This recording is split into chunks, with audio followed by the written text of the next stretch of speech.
Kurang berapa banyak?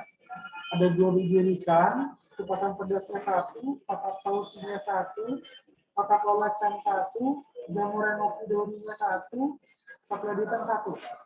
2, 3, 4, 5, 6, 7 menit yang masak.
Apa kau gusto ka?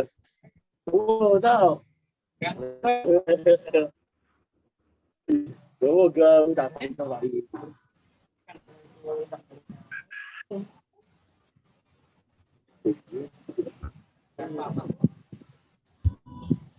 Pak moderator keren.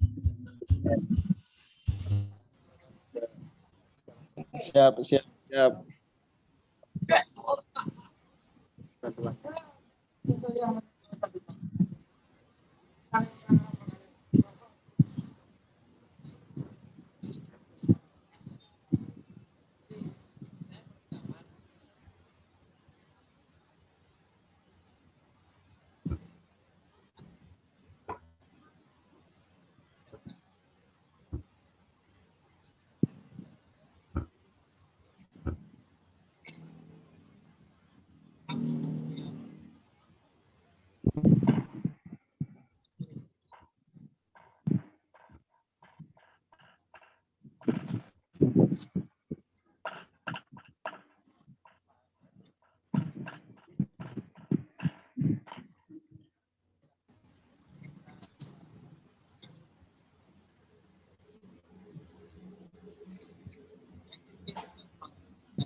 Mancing deh.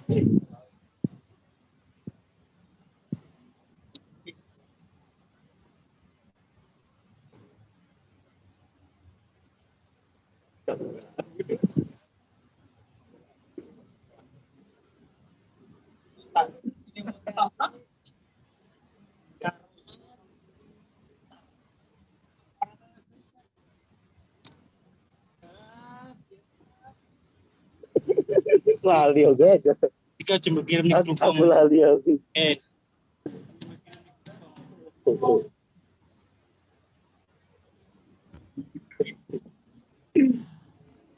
Comigo, kita gue dah. Kita masuk.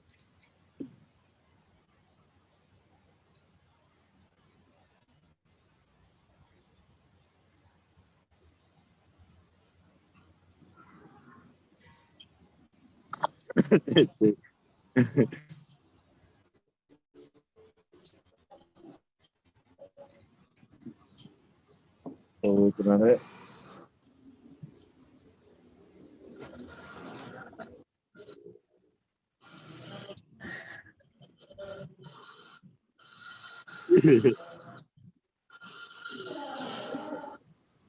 stop. Stop. Apa? Aidan. Chris, anak kamu nanti apa? Ya.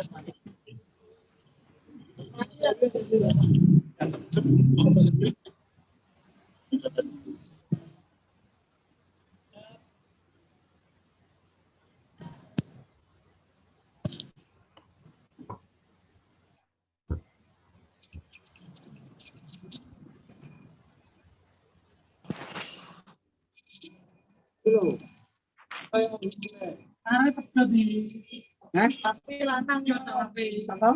Ini kan Ucap main belang.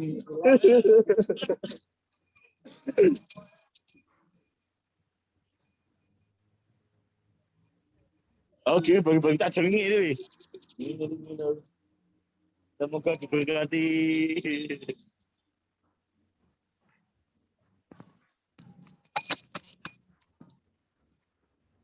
Agak masuk ngerti iki apa jenenge? Ya iki apa jenenge? Iki apa jenenge? Iki apa jenenge? Gue udah saya campur gagal.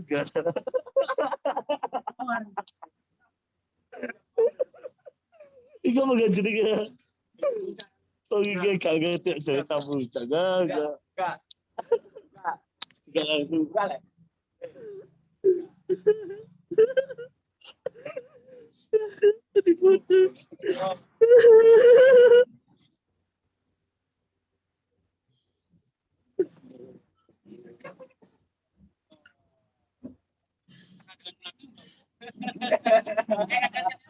Ngawali dia. Poso lek.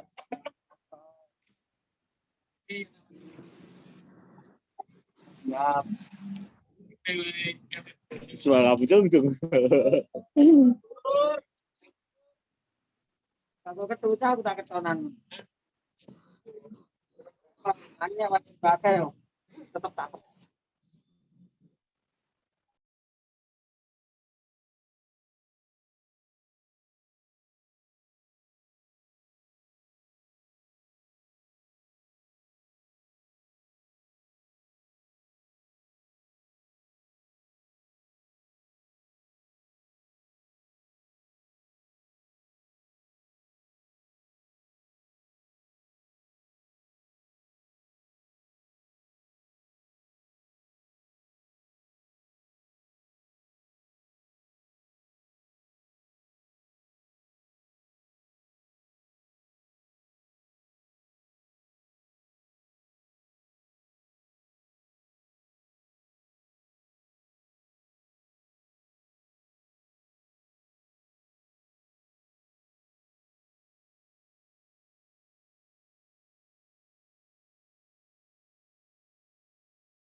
Allah, ya Allah.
Langsung sekarang ya, Pak.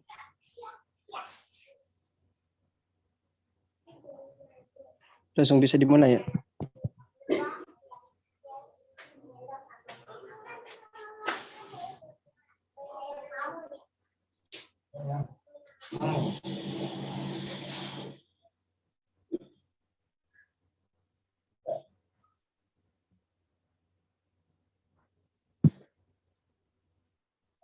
Langsung bisa dimulai, Bang Fadal.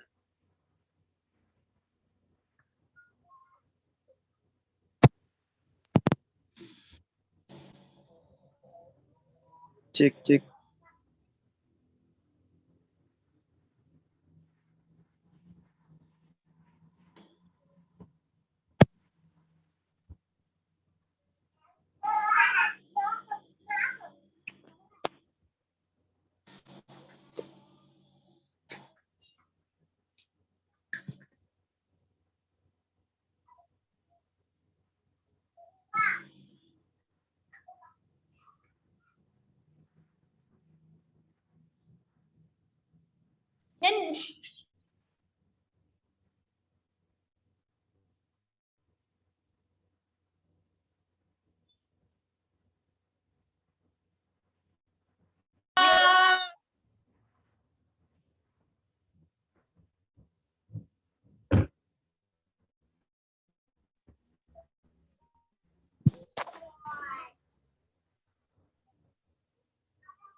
Bisa langsung dimulai ya.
Ya, assalamualaikum teman-teman.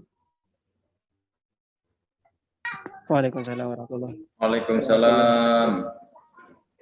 Bang Fatmatua, para wabarakatuh.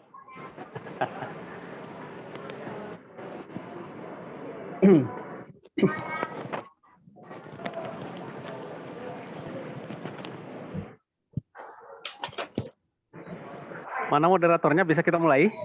Oh, oke, siap. Mari kita mulai ya. Oke. Oke. Bismillahirrahmanirrahim. Assalamualaikum warahmatullahi taala wabarakatuh. Waalaikumsalam warahmatullahi Waalaikumsalam wabarakatuh. warahmatullahi wabarakatuh. Alhamdulillahirabbil alamin wassalatu wassalamu ala asyrafil anbiya'i wal mursalin sayyidina Muhammadin wa ala alihi washabihi ajmain amma ba'du. Pertama, mari kita panjatkan puji syukur kita kepada Allah Subhanahu wa taala karena dengan rahmatnya, dengan hidayahnya kita bisa bertatap muka via Zoom. Yap.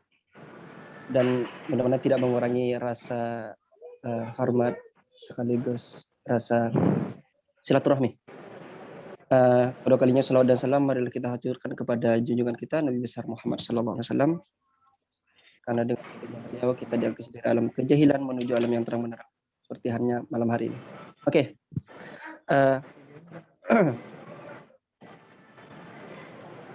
Baca pertama, marilah kita buka diskusi pada sore hari ini dengan pembacaan Ummul Quran.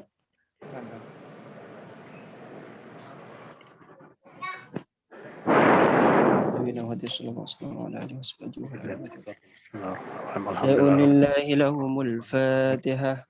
أعوذ بالله من الشيطان الرجيم بسم الله الرحمن الرحيم الحمد لله رب العالمين الرحمن الرحيم مالك يوم الدين إياك نعبد وإياك نستعين اهدنا الصراط المستقيم صراط الذين أنعمت عليهم غير المغضوب عليهم ولا الضالين.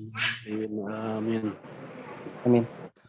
Untuk selanjutnya, cara yang kedua yaitu sambutan dari dosen dari pembina santri institut, yaitu Bapak Muhammad Firdaus MA sekaligus dosen Institut Islamiyah Al-Amin Perinduan, kepada Bapak pembina santri institut Bapak Muhammad SMA diberikan untuk sambutannya. Tes. Oke, siap. Bismillahirrahmanirrahim. Assalamualaikum warahmatullahi wabarakatuh. Waalaikumsalam warahmatullahi wabarakatuh. Marhaban ya Ramadan. Alhamdulillahirabbil alamin wa bihi nasta'in ala umuri dunya waddin. Wassalatu wassalamu ala asyrafil anbiya'i wal mursalin wa ala alihi wa sahbihi wa man tabi'ahum bi ihsanin ila yaumiddin, amma ba'du.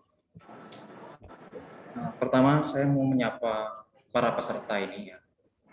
Terima kasih sudah meluangkan waktunya. Karena mohon izin ini teman-teman, tanpa peserta ini kita tidak bisa melaksanakan acara yang insya Allah penuh manfaat ini. Selanjutnya saya ucapkan terima kasih yang sebesar-besarnya kepada AKP2I, Asosiasi Konsultan Pajak Indonesia, yang telah memfasilitasi Santri Institute sehingga dapat terus bersinergi memberi manfaat untuk umat dan negeri. Saya ucapkan selamat kepada Direktur Santri Institute, saudaraku Fadil Kafaf. Beliau ini pemuda aktif, produktif, kreatif, Suaranya dan penuh kecil. inisiatif. Nah, tes, halo, besar ya Pak? Udah lanjut. Perlu terus kita apresiasi ini agar terus bermunculan ide-ide segar dari beliau. Juga tidak lupa saya menyapa teman pembina dan segenap pengurus Santri Institute yang luar biasa. Di sini ada Mbak Tifah di sini ya. Nah, ini ibu rumah tangga sekaligus akademisi ya. Selanjutnya untuk teman-teman yang lain juga ada Pak Kafrawi, ada Ustadz Amir Hasan, dan teman-teman yang lainnya. Selanjutnya tak kalah penting untuk saya sapa ini Bangda Khotmatullah Paralihan Harhab MAG. Beliau merupakan dosen filsafat UIN Sumatera. Marhaban ya Ramadan Bapak. Sekaligus Ketua Cahaya Langit dan Katib Suriah PCNU. Ya, marhaban. Katib Suriah PCNU Medan. Beberapa kali saya berjumpa dengan beliau ini, namun tidak sempat menimba ilmu secara langsung. Nah, di kesempatan berbahagia ini saya sangat beruntung bisa menikmati apa yang akan beliau sampaikan. Nah, tentang ahli syariati dan Chen-Yen ya. Chen-Yen apa Cheng-Yen? Ini Master Cengyen. bukan orang Cina. Master Chen-Yen ya. Iya. Sedikit saya singgung tentang ahli syariati ini cukup menarik. Ya. Syariati ini adalah seorang sosiolog revolusi Iran, juga sosiolog Islam yang terkenal dan dihormati karena karya-karyanya dalam bidang sosiologi agama. Nah, ini menarik ini. Dia dikenal sebagai salah satu cendekiawan Iran termasyhur ini abad ke-20. Juga pemikiran-pemikirannya banyak ilhami ataupun banyak di Pakistan. Nah, Muhammad Iqbal bukan begitu ya Pak ya. Dan Maulana Jalaluddin Rumi ya kalau nggak salah ya. Nah, selanjutnya juga yang tidak kalah menarik ini tokoh dari daratan Cina, Tiongkok kalau nggak salah ya Pak ya, Chen-Yen yang lahir di Kabupaten Taichung, Republik Tiongkok. Dia merupakan seorang bikuni Taiwan nih. Kemudian pada tahun 1966 ini ya Pak ya, dia mendirikan Yayasan Buddha Suci ini masyhur di Indonesia ini. Suci ya Pak ya? Ya, Yayasan Buddha Suci Indonesia.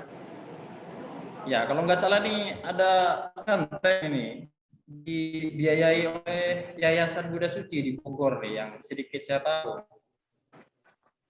Benar. Benar ya? Ya, ini maka dari itu harapan saya nih kepada teman-teman peserta ngaji Santri Institute ini sudah tidak sabar sepertinya untuk tidak meninggalkan room Zoom nih untuk bisa menikmati. Nah, saya dan beliau ini dengan Abang Khotmatua ini punya sama nih. Beliau adalah sama-sama mahasiswa SPS. Namun bedanya beliau ini kandidat doktor. Saya masih magister. Siap. Beberapa pemikiran Chen-Yen ini banyak dipengaruhi oleh filsafat daratan Tiongkok yang terkenal nih, filsafat Tiongkok klasik ini seperti Konfusianisme, Taoisme dan legalisme atau Hanfezi. Nah, ini akan lebih menarik, ini akan dibahas oleh Bunda kita nih, Dr. Khotmatua Paralihan Harhab. Selanjutnya Sekian dari saya. Billahi taufiq wal hidayah wal ridha wal inayah. Wassalamualaikum warahmatullahi wabarakatuh. Waalaikumsalam Waalaikumsalam warahmatullahi. warahmatullahi wabarakatuh. Oke, terima kasih kepada Bapak Muhammad Firdaus MA sudah meluangkan waktunya untuk berbagi sebagai pembina santri institut. Oke, untuk selanjutnya pemateri kita yang terhormat Dr. Hotmatua Padilan Harahap MAG. Beliau merupakan penulis dan peneliti serta dosen Fakultas Usuluddin UIN Sumatera Utara. Akidah dan filsafat. CV beliau ini pendidikan formalnya S1-nya di IAIN Sumatera Utara, S2-nya UIN Sumatera Utara, dan S3-nya IN Jakarta. Nah, pengalaman beliau, pengalaman dalam negeri, pertama, Ketua Senat Mahasiswa Fakultas Dakwah UIN Sumatera, Ketua Boarding Kosbina Potensi Mahasiswa, ketiga, Himpunan Mahasiswa Islam atau dikenal dengan HMI, 4, Ketua 3 STAY Sumatera Utara, terus pengurus MUI Sumatera Utara, Khatib Suriah PCNU Kota Medan, pengisi acara di DAI TV, terus host TVRI Medan juga, Direktur Utama PT 3 Paluta Cahaya, Ketua Pembina Yayasan 3 Cahaya Langit, seperti yang disebutkan tadi, terus pengalaman dalam negeri juga, kunjungan tokoh lintas agama ke Taiwan, terus koordinator kerjasama antar perguruan tinggi ASEAN, koordinator jalin kerjasama perguruan tinggi STAIS Medan dengan 3 perguruan tinggi di Kuala Lumpur. Terus wisata spiritual Makkah Madinah. Jadi CV beliau ini sebenarnya nggak cukup di sini, sebenarnya lebih banyak lagi sini. Ini cuma sebagian aja yang ditulis oleh beliau sebenarnya. Perlu diketahui bahwasanya Bapak Dr. Hotmatua Padilan ini merupakan penulis peneliti dosen Fakultas Usuluddin UIN Sumatera Utara, bagaimana dia fokusnya kepada akidah dan filsafat. Filsafat ini sebenarnya saya akan membuka pemantik sedikit tentang filsafat. Jadi filsafat ini sebenarnya lahirnya 500 tahun sebelum Masehi dan dikenalnya lebih kepada di Yunani, tepatnya dulu di Yunani. Dan sebagai filsuf pertama secara umum dikenalnya adalah Thales. Jadi bagaimana Thales itu adalah tokoh pertama, filsuf pertama yang berbicara tentang alam. Kenapa timbulnya filsafat? Filsafat timbul karena adanya untuk melawan mitos-mitos yang ada pada waktu itu. Sebenarnya tidak rasional. Jadi orang-orang percaya kepada mitos-mitos. Itu datangnya filsafat. Filsafat itu apa? Filsafat adalah Philos dan Sophos, kita dikenalnya, adalah cinta kebijaksanaan atau cinta akan hikmah. Setelah dari Yunani, lahirlah kayak Thales, Aristoteles, Socrates, Plato, Anaximenes, dan sebagainya. Terus setelah filsafat Yunani kuno, terus masuk ke abad pertengahan di Islam. Itu dimulainya dengan adanya penerjemahan. Adanya penerjemahan dimulai dengan Muawiyah, sebenarnya sudah ada yang naik pada waktu itu lebih dikenali pada masa Bani Abbasiyah. Jadi penerjemahan buku-buku filsafat dari Yunani ke Persia waktu itu, ke Persia dan ke Arab. Jadi pada waktu itu juga penerjemahan besar-besar. Nah, filsafat supaya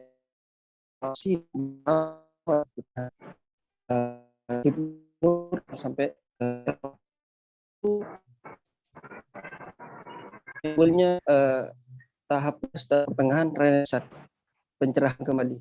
Maksudnya ada di Eropa, gereja dulu mendominasi Eropa waktu itu. Akhirnya kita bahas nanti ini Imam Ali Syariati dan Dr. Tencent itu pasti tidak lepas dari pengaruh dari filsuf-filsuf sebelumnya. Tapi untuk perkenaan tentang filsafat yang digagas oleh Ali Sa'arid nanti akan dibahas oleh ahlinya. Beliau adalah Dr. Homatua Paralihan Harap MAG. Untuk beliau dipersilahkan untuk menyampaikan materinya. Silakan Bapak.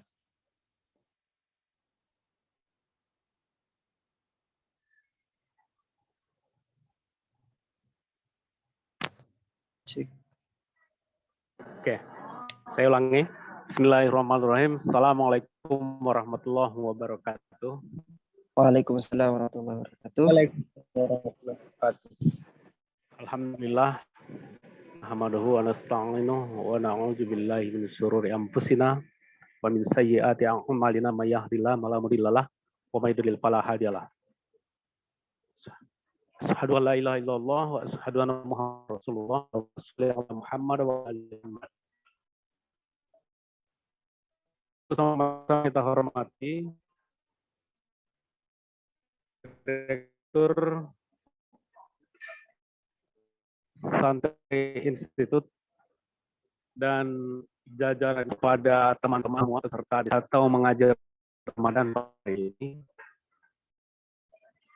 Saya yakin dalam kondisi seperti ini yang paling tepat adalah tidur karena dalam keadaan lapar, lemas.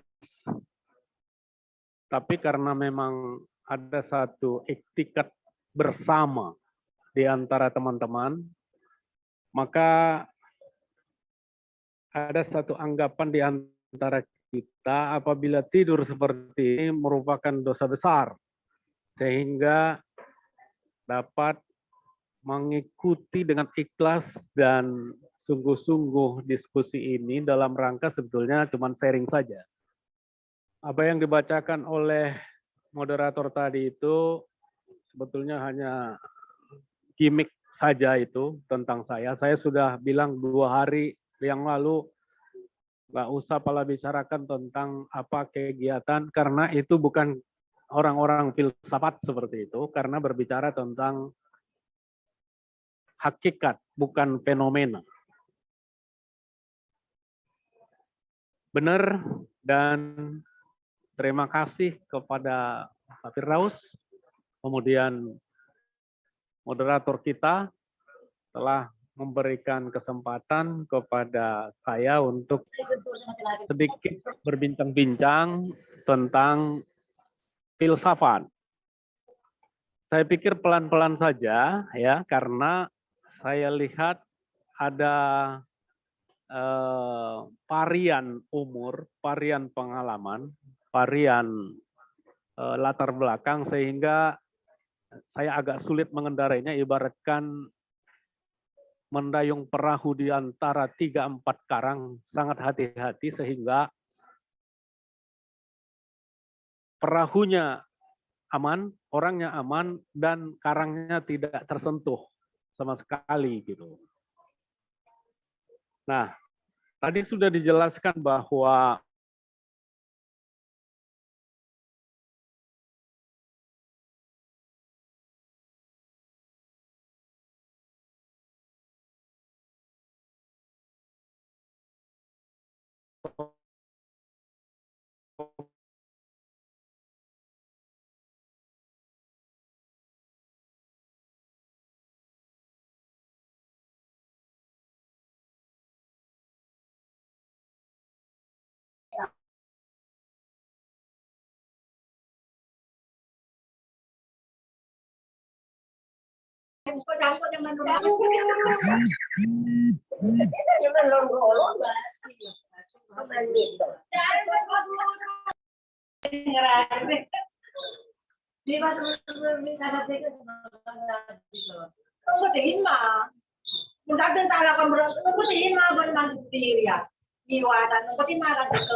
Halo, masih terdengar? Halo? Masih terdengar? Ya, Pak. Yuk, lanjut. Masih. Saya melihat tadi malam ada YouTube yang mungkin yang saya bilang ini fenomena. Ada kuburan yang satu kuburan saja 50 juta untuk ukuran 1 kali 3 meter gitu ya. Bahkan di Kediri itu adalah kuburan yang bosnya Jarum. Oh, bosnya Gudang Garam. Saya pikir kalau dihitung secara uang, rupiah, itu ratusan juta. Nah, kemudian ada juga salah satu fenomena di Eropa dan Amerika tentang hewan yang masuk di dalam keluarga. Atau ada bisa surat wasiat untuk pengadilan bahwa hewan yang ada di rumahnya itu berhak untuk mewarisi beliau gitu. Nah, yang kita bicarakan adalah persoalan nilai. Hakikatnya. Nah, ini bicara tentang filsafat. Apa hakikatnya sebetulnya tujuan manusia? Jadi Pak Firdaus, teman-teman sekalian, dan moderator, apa yang menjadi pikiran di dalam orang-orang yang begitu bermacam-macam ini, sehingga kita harus memahami secara tepat, terukur, agar bisa menilainya gitu. Karena ini adalah persoalan nilai. Dalam Islam, tujuan kehidupan itu adalah kebahagiaan. Nah, satu kalimat saja, kebahagiaan, itu berbeda nanti orang memaknainya. Begitu juga dengan etik. Ukuran baik dan benar itu adalah berbeda, satu aliran, satu pemahaman, satu komunitas yang lain. Nah, ini adalah persoalannya adalah filsafat. Izin moderator, ada kira-kira ini suara yang sangat terus-menerus.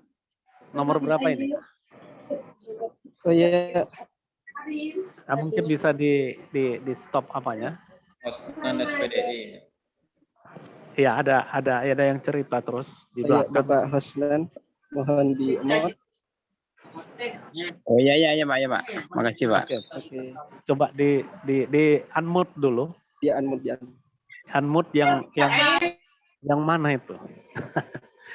Sudah. Oke, siap. Ini adalah persoalan nilai.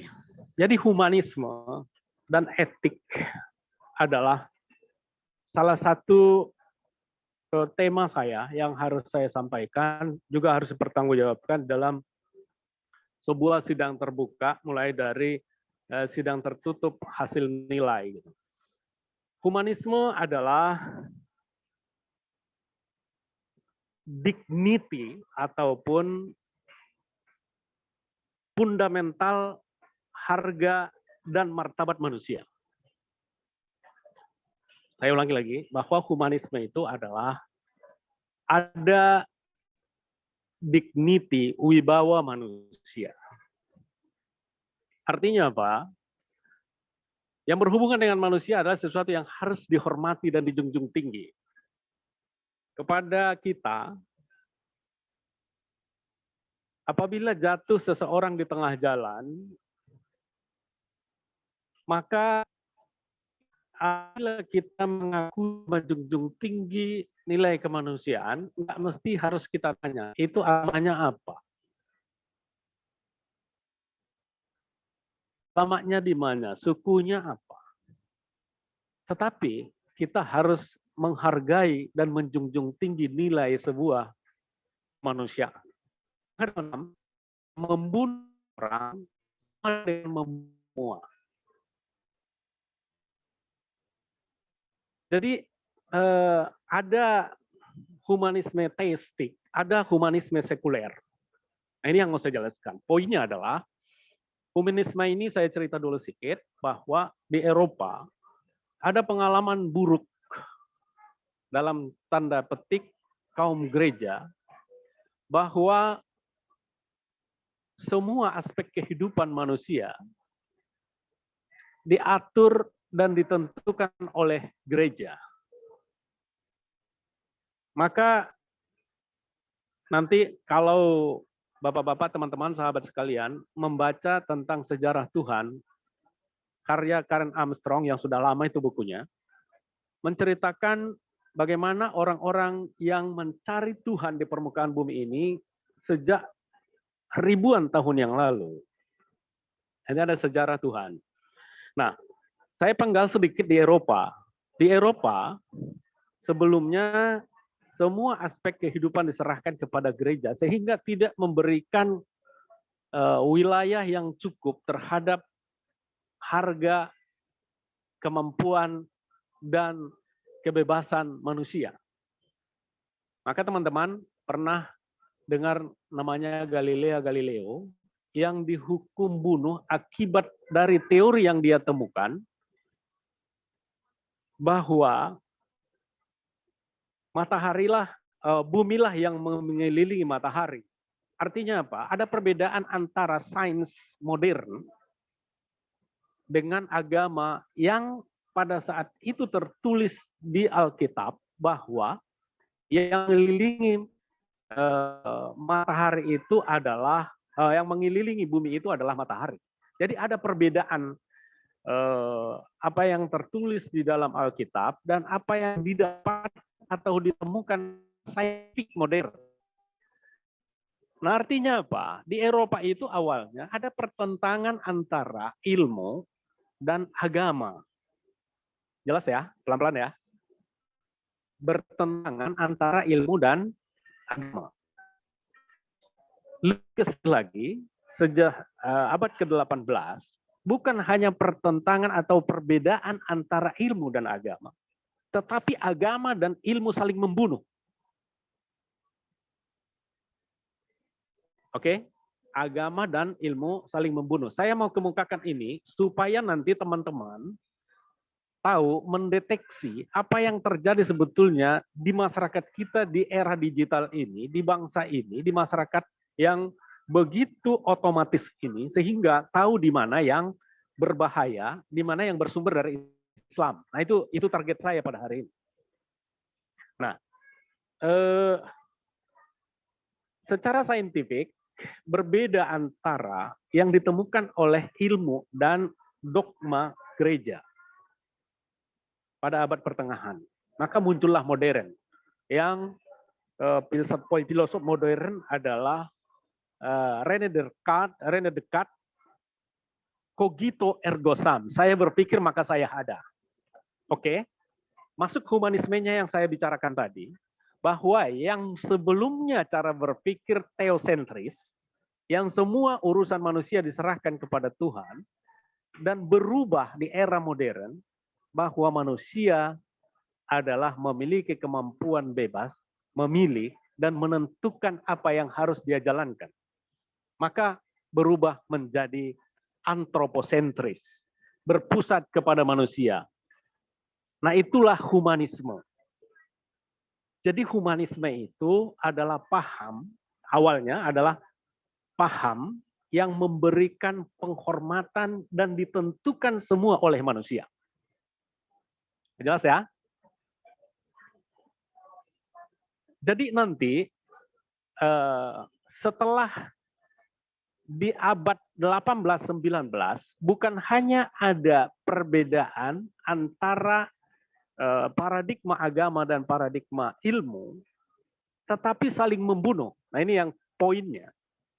Poinnya yang pertama, bahwa ilmu mengurangi sakralitas agama. Artinya apa? Ilmu modern hanya mengakui yang sifatnya yang bisa disaksikan oleh panca indera, yang bisa diraba oleh panca indera, yang bisa disaksikan oleh mata, maka itu ilmu. Di luar dari itu maka tidak ada. Oke ya. Di luar dari yang bisa disaksikan oleh mata, maka itu tidak ada. Maka nanti akhirnya mereka mengurangi sakralitas agama. Kenapa? Karena agama adalah banyak berbicara tentang hal-hal yang tidak rasional, tapi adalah sifatnya faith, keyakinan. Satu ya. Yang kedua, bahwa agama itu juga mengungkung dan mengekang ilmu sehingga tidak terjadi perkembangan, sehingga inilah yang saya sebutkan saling membunuh antara agama dan ilmu ataupun filsafat. Terakhir, terjadi konfrontasi habis-habisan, saling bunuh, ini yang terjadi sekarang. Anda lihat bahwa ada yang dinamakan dengan ekstrim liberal. Halo? Masih dengar ya? Masih dengar ya? Halo? Masih Pak, masih. Ya, Masih ya? masih Pak. Masih lanjut. Ekstrim Lanjut. liberal yaitu yang menafsirkan ayat-ayat dan kitab suci terlalu jauh dengan teksnya. Itu ekstrim kiri. Dan ada yang disebut dengan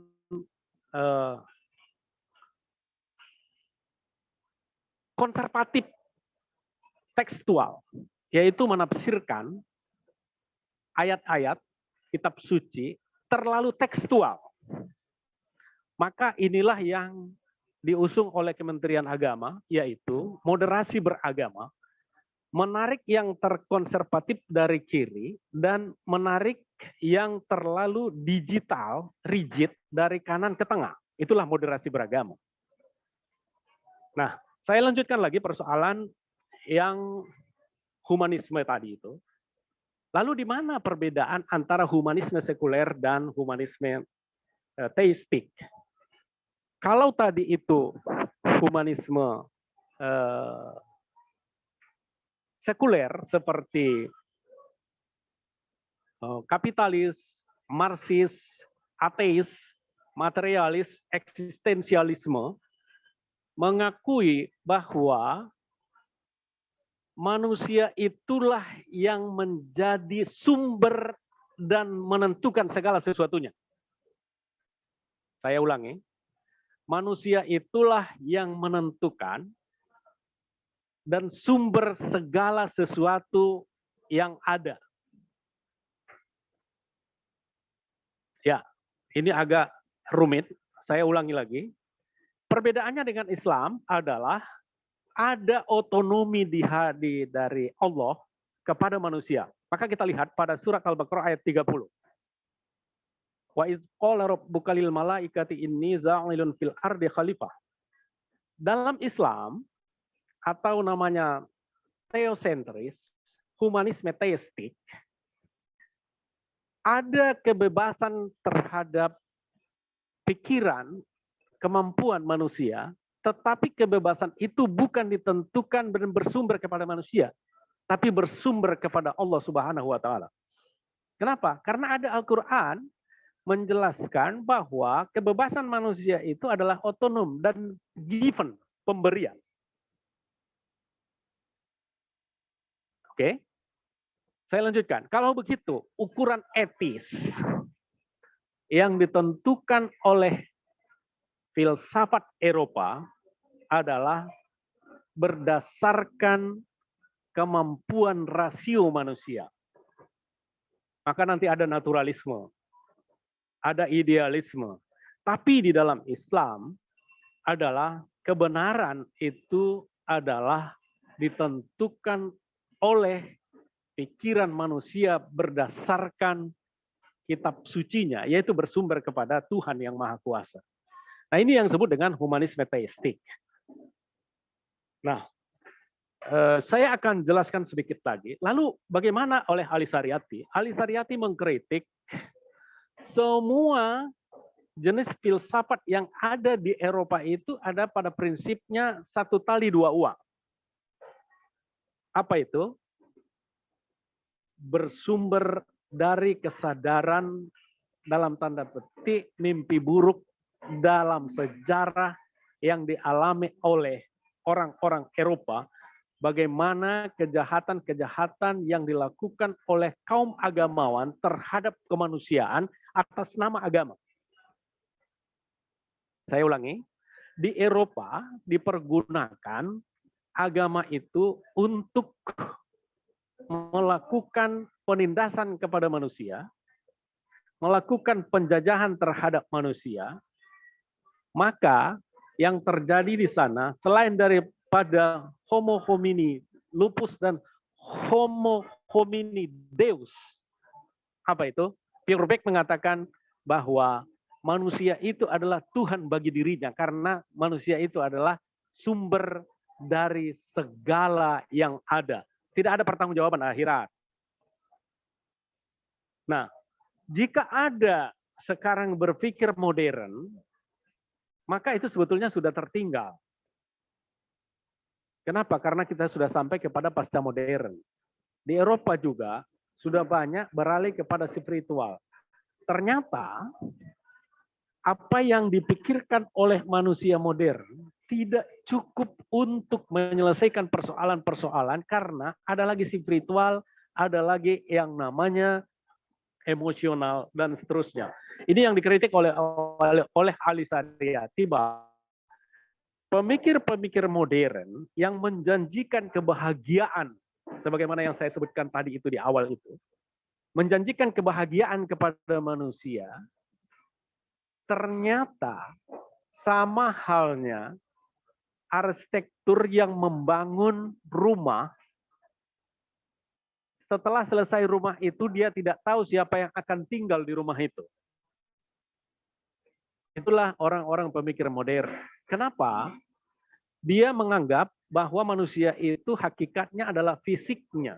Tidak ada spiritualnya, tidak ada emosionalnya. Sehingga dari bangunan pemikiran itu untuk memberikan kebahagiaan kepada manusia. Ternyata banyak orang-orang di Eropa, apalagi di daerah-daerah Asia, bahwa semakin kaya orang, dianggap orang kapitalis, yang dianggap oleh orang-orang ini dengan harta kekayaan, ternyata berubah dengan malapetaka. Kenapa? Karena dia salah untuk memetakan apa sebetulnya manusia itu sendiri. Dalam menentukan apa yang menjadi cita-cita dari manusia itu sendiri. Maka jangan heran kalau sekarang banyak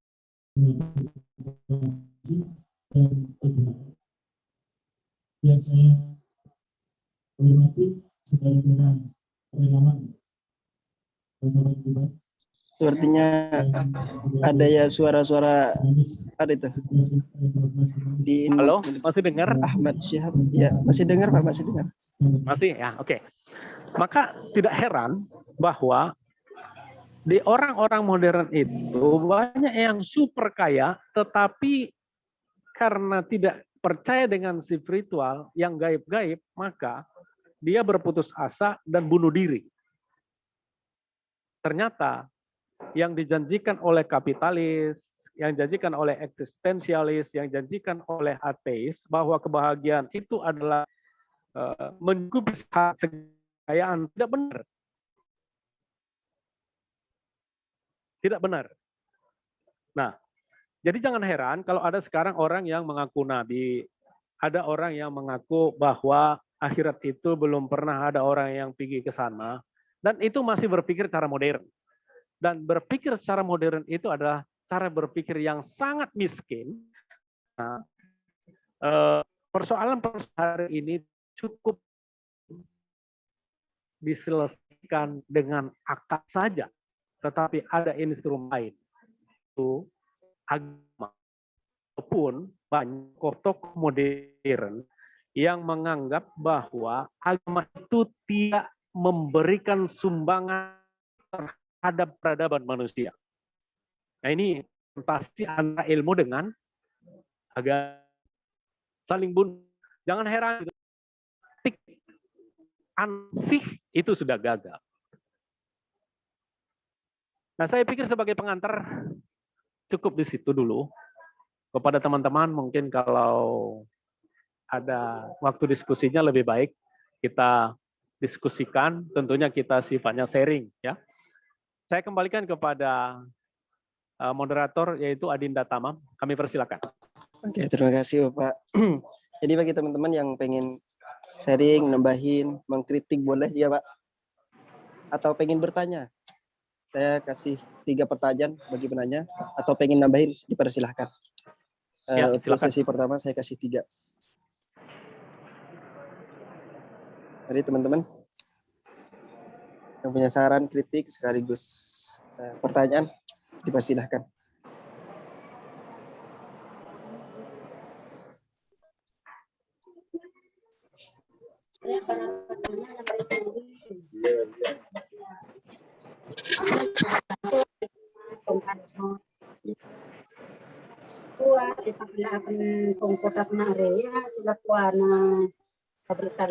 Silakan langsung bertanya saja, Syahrial. Ya, kurang jelas. Assalamualaikum warahmatullahi wabarakatuh. Waalaikumsalam warahmatullahi wabarakatuh. Iya. Perkenalan dulu mungkin. Oke, siap. Ya, perkenalkan saya Syahrial Pulungan. Untuk domisili berada di Kota Bekasi di Jawa Barat. Untuk asal dari Sumatera Utara. Terima kasih untuk moderator dan yang terhormat kepada pemateri kita, Bapak Hormatua Paralihan Harahap.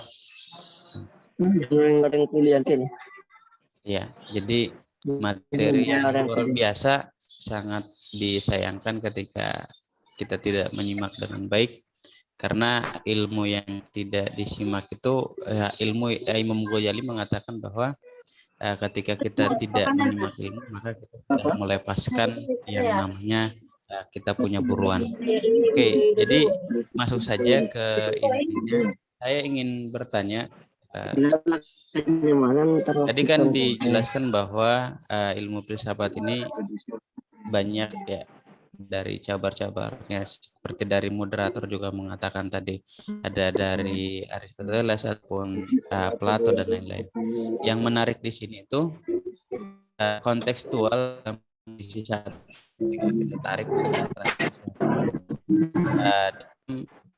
menjalankan kebinekaan seperti apa, Pak pemateri? Kalau ada Adinda, ada yang unmute dulu itu salah satu apa itu?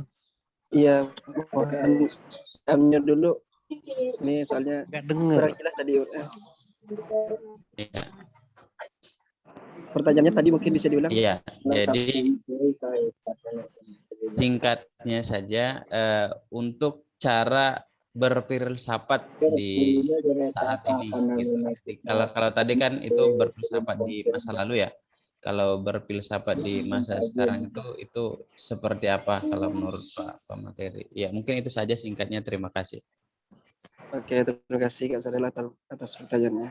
Mungkin ada nomor 2 dari kawan-kawan yang lain ada yang mau bertanya, dipersilakan. Atau boleh langsung dijawab Pak, atau ada yang lain mungkin? Oke, langsung saya jawab dulu.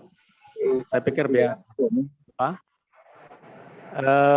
Teman-teman, terima kasih kepada Adinda atau sahabat saya Pulungan. Dijelaskan bahwa arti dari filsafat itu adalah philo dan sophia dari bahasa Yunani. Philo itu adalah cinta, sophia itu adalah kebijaksanaan. Saya sering mengibaratkannya kebijaksanaan itu adalah ilmu. Jadi yang cinta terhadap ilmu pengetahuan itu adalah seperti yang hadir di Santri Institute hari ini. Apa itu? Teman saya atau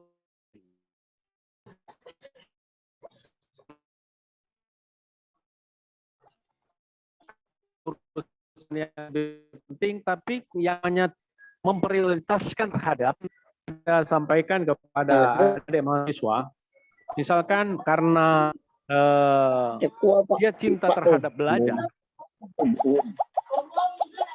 ya, beli baju yang mahal, dia tidak membeli sesuatu yang mahal. Kenapa? Karena dia lebih memprioritaskan yang namanya untuk RSCP, bayar buku, dan peningkatan kita seperti ini untuk gitu. Kenapa? Ini terhadap ilmu. Nah, itu secara etimologi. Secara terminologi adalah seperti Ibnu Rus, kemudian Plato mengatakan filsafat itu adalah ilmu yang mempelajari hakikat sesuatu.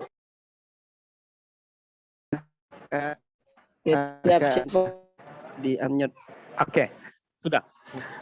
Jadi secara terminologi filsafat itu adalah ilmu ataupun cara memahami hakikat sesuatu.